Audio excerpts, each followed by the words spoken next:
back on Build Phase TV. That was almost synchronized, right? Yeah. Okay, so today we're going to talk about Marvel Dice Throne. I'm trying to be so synchronized, though. And specifically what we're going to do is we are going to do another character review of one of the upcoming Marvel Dice Throne heroes. Black Panther. Black Panther, that is correct. I just want to say, though, we're probably going to do an in-depth review on the characters that are on Tabletop Simulator because we can see all their cards. So think about that coming up. Yay. That's true. So before we get into Black Panther, do you have any predictions about what he's going to do, about what you want him to do? I watched the video, but I kind of forgot most of the stuff. I want him to soak damage, but I want him to be able to prevent a lot of damage, but when he prevents it, he damages them back. So a big prevent and big damage, but not as much prevent as the damage.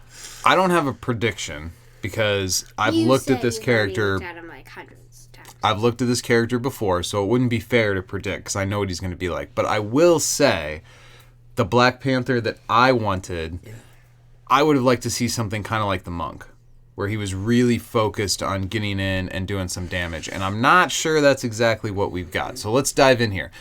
The most important status effect for Black Panther is going to be kinetic energy. So this is very much Marvel Cinematic Universe Black Panther. I wouldn't have said that. I would have said Vibranium suit because I'm just looking at it, and that's his only way to prevent damage, right?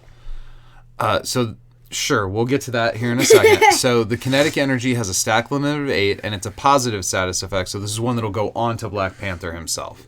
For every 2 kinetic energy, increase your attacks by 1. It's an attack modifier. If you're attacking for 5, you increase it by 1, making the attack for 6. Well, assuming you have 2 kinetic energy. Yes, of course. If I'm attacking for 5 and I have 4 kinetic energy, how much damage do I do? 7.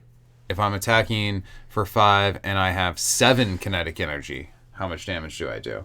Wait, okay, 1 second. Oh, I gave you an odd number now, huh? So you're attacking for 8 damage. Correct. So it would be plus 3 because See, 2, 4, 6. I know my math. All right, so in addition to acting as kind of a passive attack modifier, and this is a passive, you're not spending the kinetic energy to get this attack modifier, it's just something you get while you have the kinetic energy. And, comes from a passive ability, right? Sure, we'll get to those in a second here. So upon reaching the kinetic energy stack limit, immediately remove all kinetic energy tokens. Again, the stack limit is 8. Then, gain 2 CP, draw 2 cards, and deal 5 undefendable damage to a chosen player as an isolated source of undefendable damage. So it's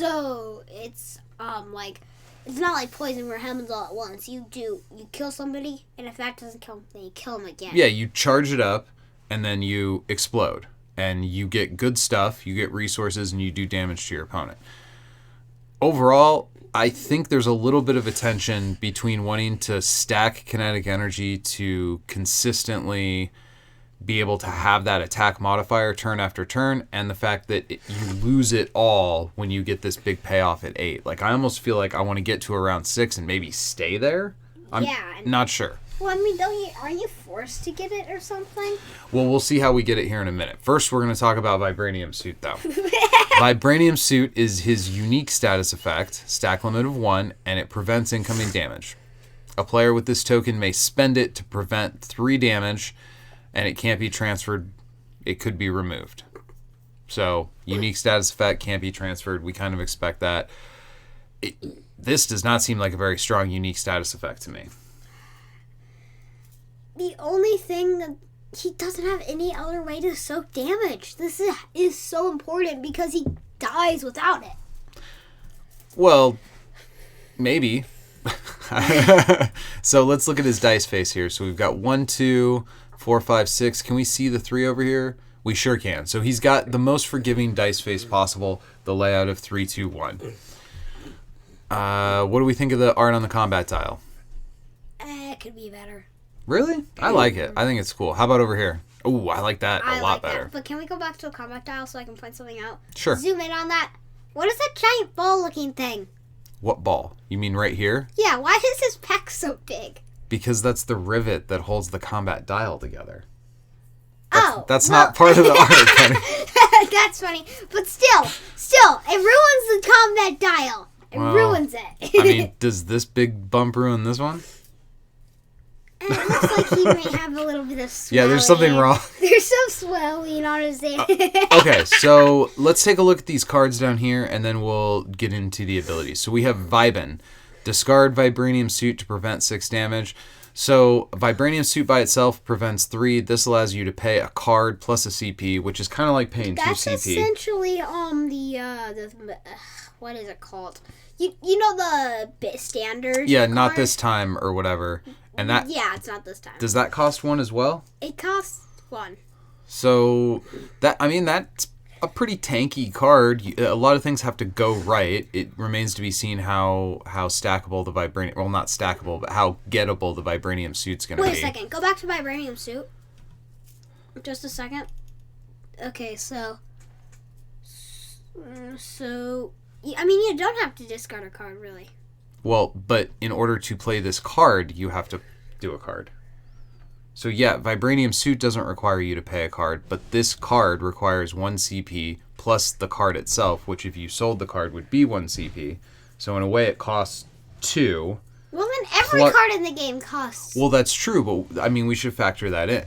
So in order to get the effect of preventing 6 damage, you have to have a Vibranium Suit, plus you have to have this card and the CP to pay for it, right? Yeah. So, I mean, that gets you there, but there's a lot of things that have to line up. Next, we have Strength of Will, an attack modifier, roll 5 dice, and on all your 1s, 2s, or 3s, add 1 damage. That feels good. That's sad. I can't see how much it costs. Isn't there a Treant ability that's like that? I don't... Treant, you roll... based on how many sticks you roll, you add that much damage, and if you get 3 sticks, it becomes undefendable or something. I don't remember. That could be correct. The thing here is I don't know how much this card costs, so it's hard to know if that's worth it. If this is a 1-cost card, that's amazing. If this is a 2-cost card, it's probably still good. I would say 1 cost based on how the Treant has like a 2 cost that makes it undefendable with the exact same thing. Yeah, I don't remember, but I kind of want to get out the Treant, but that's just gonna hold everything up. Okay, so Vibranium Claws. This is 4, 5, 6, which is not super great damage, to be honest. It's like the ninja. So you roll all 5 slashes, and that's worth 6 damage. That feels a little bit on the weak side. Now, I suppose we have to take into account that he's constantly got this clock ticking over here that's building up to a little burst of damage. I mean, is all of his damage going to be kind of reduced because they're calculating in that he's going to have this other source of damage that pops off every so often? I hope not. Maybe? I feel like this guy's going to be... It reminds me of Ninja, but then, I mean... So this is his 6th face, right? Yes. The Panther. So in order to get 3 undefendable damage here, you need 2 slashes and 2 Panthers. For 3. That doesn't feel very strong either. That reminds me of a barbarian. Alright, so this 2 6s is a little bit difficult to roll along with your 2 slashes for only 3 undefendable damage. Again, that feels a little bit weak. I feel like the Barbarian has one of these, to be completely honest, at like a level 1, but I just can't remember. It might be 4 undefendable damage. Yeah, I think he does more. I think it's 4. And then you upgrade to 5. I don't think he needs 2 6s for it either, does he? Yeah, that feels like it's just... What I feel like that is like 2 5s and 2 slashes. Yeah, it's asking a lot and it's not doing much. Okay, so energy absorption. Whenever damage is successfully dealt to you, gain kinetic energy. So, excluding damage from an ultimate, of course. Yeah. So, this guy's gonna like playing against characters like Ninja, Shadow Thief, anybody who pops off little bits of incremental damage is gonna feed into the kinetic energy trap, which is where Black Panther is going to look his best. But once you get to the Barbarian, it's just 1 or 2 big bursts of damage, and that's all it takes, meaning that he just doesn't get it. I agree. I think a character like Barbarian, who does big chunks of damage, is going to make Black Panther look a little bit silly. I think he's going to dominate him. what I have a feeling this character, he's really good when he's played against certain people, and then he's bad. Is what I so far predict. Yeah, I mean that's kind of true of every dice throwing character, though, right? Yeah, except for the Vibranium, he's good against everyone. So you and Manny say. All right, so let's look at the heart-shaped herb here. So this is 3 of his. I'm gonna assume based on the M here that this is called Vibranium. So that's 3 Vibranium, which is his dice face of 4 and 5. So that's not gonna be the easiest thing to roll, but it's not terribly difficult either. He gets his Vibranium suit and he gains 3 kinetic energy. And I never mind. I was gonna say how that doesn't look like a heart. Well, it's the heart-shaped herb, but I think at this point it's in the bowl, right? Yeah. So this is not. Again, this feels almost like a lateral movement. Yes, building kinetic energy to a certain point will advance the game state towards victory because you hit to a certain point and it pops off and does 5 damage. But that's such a slow way to climb towards victory. The Vibranium suit itself is kind of an anemic defense power. Like, if I roll this, I feel bad. I don't think I feel bad activating this. You're going to scratch. There's no other moves that are possible for you to go to. So you just go for this. I mean, maybe if there's enough cards that build kinetic energy, that actually trying to max out the stack of kinetic energy over and over again is going to be a viable strategy. That doesn't... I mean, we'll see if we can do an in-depth track. That doesn't feel to me like the best use of kinetic energy, but maybe that's the way the character is built, and I'm not valuing this enough. Like the draw 2 cards, gain 2 CP, do 5 damage. Maybe that's really his path to victory. I feel like that is kind of good. How do you feel about the flavor text? I'm a fighter, not a savior. I would have... Yeah. You know what this should have been? Wakanda Forever. Wakanda Forever. I feel like this should have been Wakanda Forever, and this should have been the Panther Spirit or something. But yeah. I guess because this is Wakanda Forever, Forever, if it was his flavor text, you would never say it. And now, if you're playing Black Panther, you have a moment to go, Wakanda Forever! In honor of Chadwick Boseman. All right, so he's got double up straights here, taking up 1 slot. I like that a lot. That's a big deal when your straights don't take up 2 different slots on your board. I'm kind of annoyed that other characters don't have that because some it's just do. So much better. The Paladin, I think it's characters that have passives have their straights doubled up. Yes, right? That's true. It's maybe not all the time, but the Paladin, I think, has his straights doubled up and has a passive. Does the Artificer? I don't think the Artificer's straights are doubled up. The Artificer doesn't have doubled up. He has Zap. Zap! All right. Well, let's look at Meteoric Punch here. So this is a small straight. You gain 1 kinetic energy and you deal 6 damage. Doesn't feel very strong, honestly. That is also like the ninja. And the large straight is kind of more of the same. But again, this is all 5 of your dice lining up to an exact dice face to make this combo, and you're getting 2 kinetic energy, which that in and of itself I do think we have to account for. Makes it 9. That's actually a 9 damage attack, assuming you had no kinetic energy to begin with. Or if you have one that 6 becomes 7. But so how many places? There's 1, 2, 3... 4. Anytime you get damage. 5. 4. Yeah, so a lot of the effects on his board does let him gain kinetic energy, and the kinetic energy attack modifier seems like 6 here. Does look like it's going to do some work. I'm starting to warm up to this guy, to be honest. Triple threat. This is a pretty serious combination of dice. Bless you. Gesundheit. Sorry. 6 damage. Roll 2 dice and add 1 damage for each of your 3 dice face, 2 kinetic energy on one of your 4s or 5s, and on a 6 draw a card. I think this is his best power.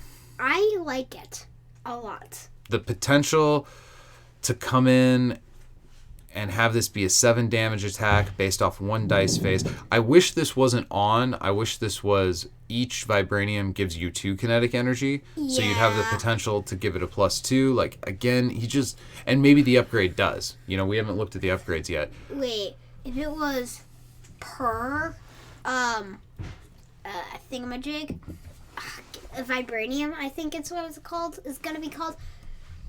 This dice face? You could gain... I think that's Vibranium. Second. I was about to say 6 Vibranium. Darn it, it's only 4. But I bet on the upgrade, it might allow you to be per So instead of Maybe. on... Or maybe it gives more per. Yeah, like maybe it gives 3 per instead of 2. Yeah. This is definitely, I think, his most interesting power we've looked at so far. But let's not skip Ancestral Power. So this is his mini alt. And it is, 4 6s, gain Vibranium suit, 2 kinetic energy, and 4 undefendable damage. That is so weak. That is so weak. I mean, I guess technically it's 5. So he's got 2 things on his board. It's worse than his straight. That do undefendable, but they both require 6s. I mean, well, undefendable damage will always be smaller than defendable. Like, that's pretty typical. Yeah, unless you're playing the Barbarian who somehow gets, 12 or something on one of his. So, having not played this character yet, the kinetic energy economy looks to me like it's not going to move fast enough. Well, we haven't seen his cards, which That's we're going true. to do on, like I said, in-depth review. and against a character like Shadow Thief, it probably does move fast enough. I bet this guy makes the Shadow Thief feel really bad inside. Yeah. And regret his life choices. Because he's going to gain kinetic energy so often, which is going to refill his hand, give him more CP, and do a burst of 5 damage every so often. But still, Ancestral Power, it's so weak. It's just so weak. Compared to other mini alts. It is one of the weakest abilities in this game. For mini Well, alts. I'd settle down. Alts, Settle down. For mini alts. Finally, his defense power is roll 3 dice, and you have a potential of doing 3 damage. This will probably average 2 damage, just based on the numbers. That.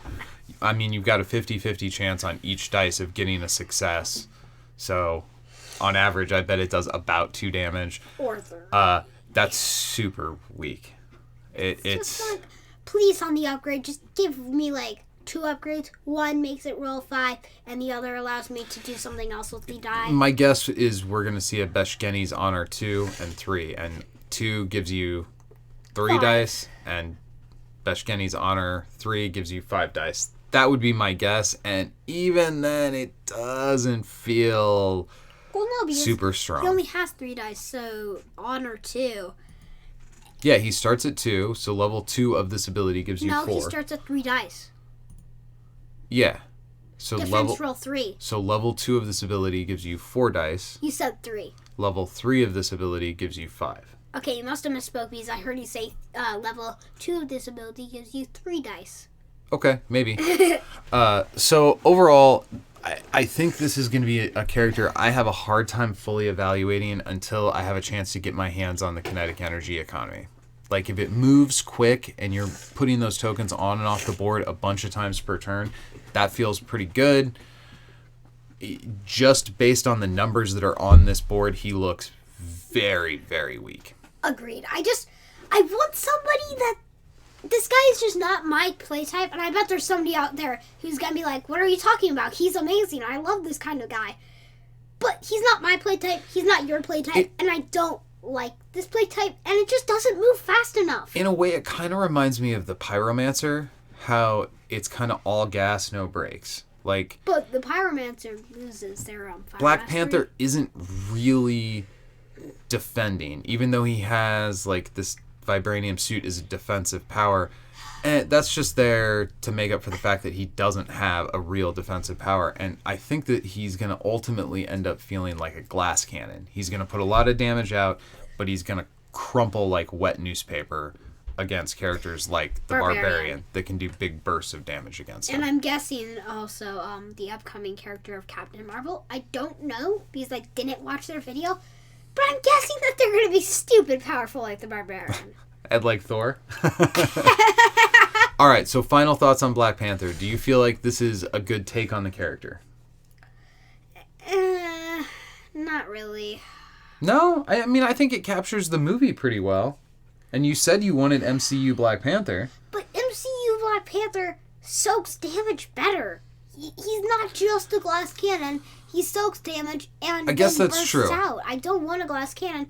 So I want a defensive person who, so after in the a whole movie, bunch of defense, he blows. When he absorbs the damage, the absorption of it means he doesn't take the damage. Because it blasts back out. And this Black Panther has to eat the damage to get the other half of the kinetic energy. So maybe there could have been a way to use kinetic energy to soak damage as well as deal it, and that would have been a little more like what you were looking for. The Vibranium suit captures it really well on the fact that the suit is what's defending him and not himself, because he's probably a weak man without. I don't think you're gonna use that suit that much. Yeah, of course not. Unless there's a bunch of cards in his kit where they're doing things like Vibranium.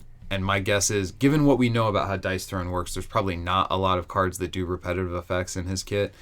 So I think this is going to not be a very impactful status effect. And the main thing with him is going to be trying to manage your kinetic energy so that you have the maximum amount possible when your attacks are dealing damage. And then you pop off during turns when you're, like, pop off the explosion of kinetic energy on turns when you're trying to like roll for heart-shaped herb or whatever, trying to build back up. Agreed. Okay. Completely agreed. I just wish he was less of a glass can, not a gas can, and more of a absorb, like just a complete absorption, little damage, and then after like 8 absorptions, boom, and he becomes big damage for that. And second. I guess I kind of agree with you. Like, I went into this being like, oh, I want somebody who's more like the comics. So I thought I was going to disagree with you, but the way I wanted him to play was kind of like the monk, and the monk's chi economy can both reduce damage and increase damage. So even though you were saying you wanted a Black Panther that was more like the movies, and I was saying I wanted one that was more like the comics, we both kind of wanted the same mechanics, didn't we? Isn't that funny? We just didn't get them. Although for slightly different reasons, but nonetheless. All right, overall, though, even though I'm not sure the glass cannon style is going to be my favorite way to play, I am excited to get my hands on this character. Yeah, so I can smash him. Is this going to be the first guy you play? No, of course not. Not me either. That's unobvious. Have you revealed who your first character you're going to play is? I'm saving that for last. Okay, we'll save that for last. I also have not revealed my first character. We're gonna reveal that when we do them. Okay. So. Deal. All right. Any other thoughts? No, not really. Well, you know what we have to say then. Bye. And also, I guess Miles Morales is my second most wanted to play character. Just saying that. That is not what I was expecting. What I was expecting was go win some games.